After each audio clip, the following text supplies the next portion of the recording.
Hello everybody and welcome back to a brand new video on the channel, guys. So what we're going to be doing today, this is episode 3 of the Championship Roundup, guys. So of course Championship fixtures have been taking place this Tuesday and Wednesday. So what we're going to be doing in today's video, guys, we're going to be going over each individual match. Basically I'm going to give my opinion on what I thought of each match and if I thought it was a fair score and do a bit of an analysis on each match. But what I'm interested in is what you thought of the matches, guys. So if you did go to any of these matches or you support one of the Championship teams, let me know in the comments down below how your team got on this. I'm also as well, guys, so that my Championship predictions video that will be out tomorrow. I know I normally bring that out on Thursday, but since we've had midweek fixtures coming in, it's messed up the schedule a little bit. But I must say as well, we're closing in on 2,000 subscribers now. So if we manage to reach that, that would just be, my mind would be absolutely blown. So if you're not already subscribed to the channel, make sure you subscribe and we're edging towards 2,000. So right now, guys, I will put your comments on screen. So if any of you guys managed to get any of the correct scores this week, I will put your comment on the screen now. And fair play to everyone who has got a comment right. And I want this to keep going, really. But fair play to everyone that's got a comment right. I think I got 2 right this week. I might have got 3, but I'm pretty sure I got 2 right this week. So it's the best week I've had so far. It's the most I've got right this week. So we'll just get straight on out into the matches. So the first game is Aston Villa against Huddersfield. Now this one finished 1-1, and this was the first match that I actually managed to predict. I think this is twice now that I've correctly guessed the Huddersfield score. So me and Huddersfield, I seem to know what Huddersfield are doing this year, but a 1-1 draw in the end. And I'd say that Huddersfield have continued their fantastic start to the season, really. Going away to Aston Villa was never going to be easy. And of course, Ross McCormack managed to get his first goal for Aston Villa. It was actually a weird one how Huddersfield did get level in this match. It was a goalkeeping error. The Aston Villa goalkeeper came rushing off his line. He kicked it against the Huddersfield player, and that ricocheted and went into the back of the net. So in that aspect, Villa were probably quite unlucky with this one. However, saying that, you know, during the course of a season, these are the sort of things that will happen, and it was unfortunate for that goalkeeper, really. So any Huddersfield or Aston Villa fans, let me know what you thought of this match in the comments down below. This game is then Brentford against Nottingham Forest. So this one managed to finish 1-0 to Brentford in the end. And it does now mean that Nottingham Forest have now lost their last 2 games in a row, so they'll be wanting to pick their form up pretty soon.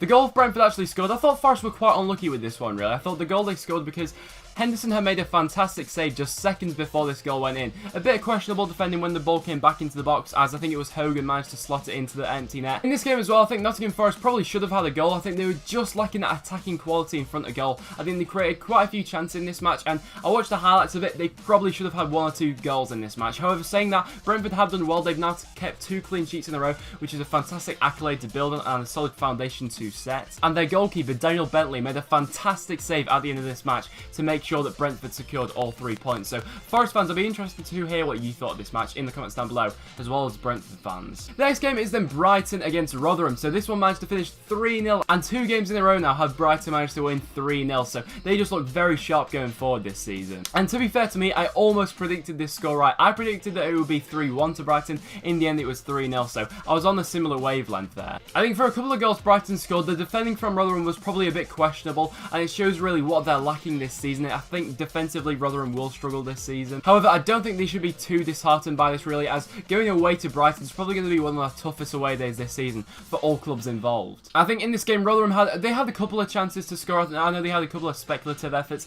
However, you can't take anything away from Brighton, and they were deserved winners in the end of this one. And it is now a very good start for Brighton indeed. They managed to pick up 7 points out of a possible 9. As well as that, in their last 3 matches, they've managed to score 6 goals, and they're actually yet to concede in the league. So that is a fantastic achievement to do. And the more they can do that for, the longer they can go on keeping clean sheets, but as well as scoring as many goals as they have been, Brighton is setting a fantastic foundation and a great start to the season from them as well. The next game is then the shock of this one, guys. We have Burton Albion 3, Sheffield Wednesday 1. And I must say as well, it's not like Burton just pipped Wednesday in this one. They were more than deserved winners in my opinion. And once again, it's not the first time we'd seen this from Burton, but they really did look excellent going forward. And I was not expecting this result. I fully expected a Sheffield Wednesday win. I thought after the result at the weekend against Norwich, I thought they'd go into this one and they want to secure all 3 points going away to Brentford. You know, probably teams that are going to be in opposite ends of the table this season, in my opinion. However, saying that, Burton were more than able to carry out a shock in this one. And I have been really impressed with Burton so far, because I think a lot of people have been writing them off. I know this is their first win of the season.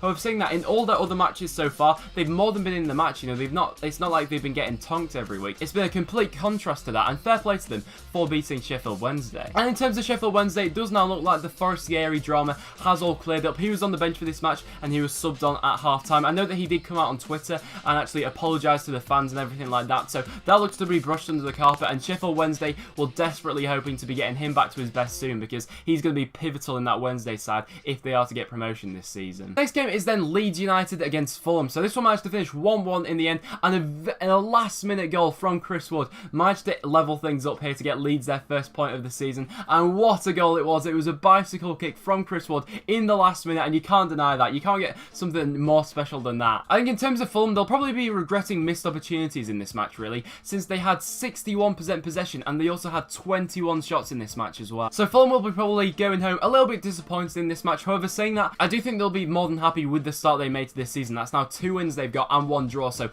in terms of Fulham, not a bad start at all. I was writing them off at the start of the season. I thought since they lost Moussa Dembele and they also lost Ross McCormack, I thought they'd really struggle this year. However, saying that, the start they've made to this season has completely blown that out of the water. The next game was then Norwich against Bristol City. In the end, Norwich managed to walk away victorious with a 1-0 win over Bristol City. And it was Johnny Howson with the only goal of the game. Honestly, in this match, I think Norwich will have been quite disappointed they didn't get more goals, really, as they had a numerous amount of opportunities, but Bristol City did quite well to keep the score down in this one. I watched the highlights for this match, and in the second half they just had a bombardment of chances, which they probably should have done a little bit better than that. However, saying that, I think in the Championship, the combination of having Naismith and Houlihan together in a team, they just look fantastic going forward. The way they bounce off each other and they get chances for the strikers they got, players such as Cameron Jerome, they just work so well together. I think Norwich will be one of the favourites for promotion, especially after the start they've had this season. However, if I was a Bristol City fan, I wouldn't be too concerned by this, if I'm being honest. I think going away to Norwich probably going to be one of the hardest away days that is going to come this season. They did unlucky.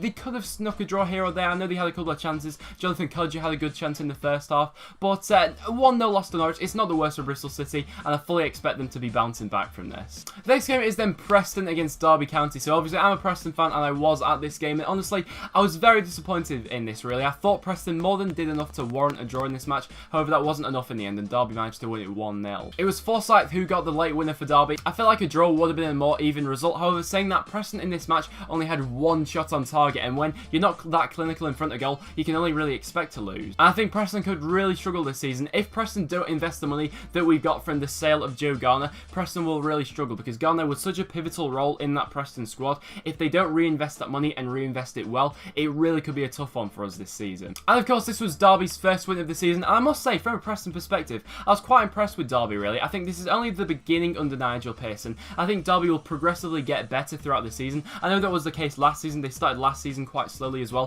However, saying that, I thought that they did some nice intricate passing moves.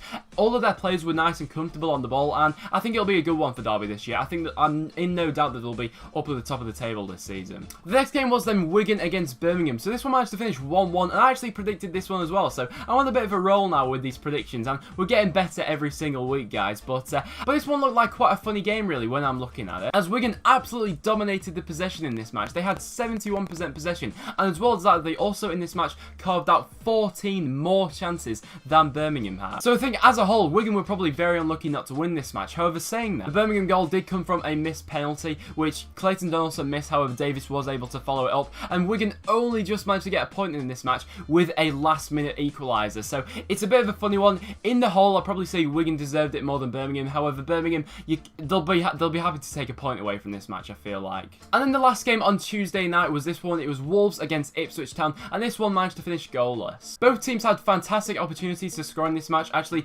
Wolves missed a penalty in this match, and Ipswich had a goal ruled out, which Mick McCarthy was not happy about. I've watched the highlights. I've not watched the goal so closely, but if you are an Ipswich fan and you've analysed this goal, let me know what you think of down in the comments down below. Do you think this goal should have stood? Because Mick McCarthy was not happy that this goal didn't stand in the end. However, aside from all the controversies, I felt like Ipswich did put in a good shift to this match, and so did Wolves. So in the end, a draw was probably an even result. And then the next game was Barnsley against QPR. Now this one was a bit of a mental match, really. This one finished 3-2 to Barnsley in the end. And in the end, this was just a crazy goal. It had 5 goals in, it had 2 penalties in, and it also had a red card as well. QPR were leading in this match up until the 77th minute, when Barnsley then managed to find an equaliser. Then in the 89th minute, Barnsley managed to pip them to a winner. And then in the 95th minute, it was actually Hall that got sent off for QPR for a second bookable offence. So if anyone did go to this match, I'd be very interested to know what you thought of it. But even despite QPR losing this match, I still don't think they should be deterred from the start they've had to the season. I think they've had a very encouraging start to the season, and even so,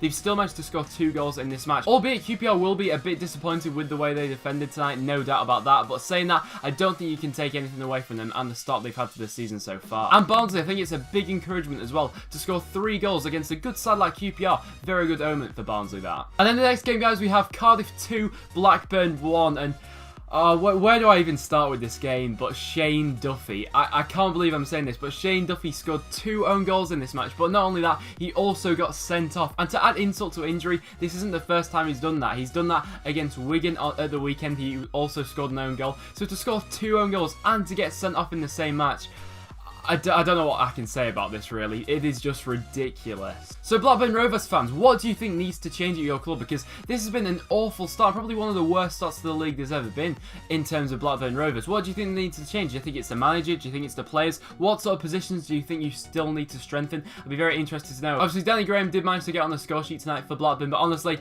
it won't count for much since it's another loss. And the thing I really find funny about this is that Cardiff still haven't actually scored a goal for themselves in the league, obviously. All the matches up until this point, they've not scored in, and the fact that Cardiff have beat Blackburn, and by Blackburn scoring 2 own goals, that just makes me laugh, because technically Cardiff haven't scored a goal themselves in this league. So Cardiff fans, let me know in the comments down below what you thought of your first victory of the season. And then to wrap up this video, guys, we have Newcastle 4, Reading 1. We'll end on a big scorer, and this was actually a fantastic match. Newcastle managed to pick up their first win of the season by comfortably dispatching Reading by putting 4 goals past them. But even so, Reading still dominated the possession in this match, which is what I find really interesting about Reading. Obviously, it's what we've come to expect from them now. Every single match that Reading have featured in so far this season, they've been dominant over possession. I think in this match they had around about 58 possession. It might have been a bit higher than that, but it was around about that. So that's obviously the style that Aston wants to employ. So far, Reading have been a bit up and down. I think they've had 2 good matches, 2 bad matches now under Aston. So it'll be interesting to see how they bounce back from this. But going away to Newcastle was always going to be tough for them. And I must say as well, before we do wrap up this video, guys, the Dwight Gill free kick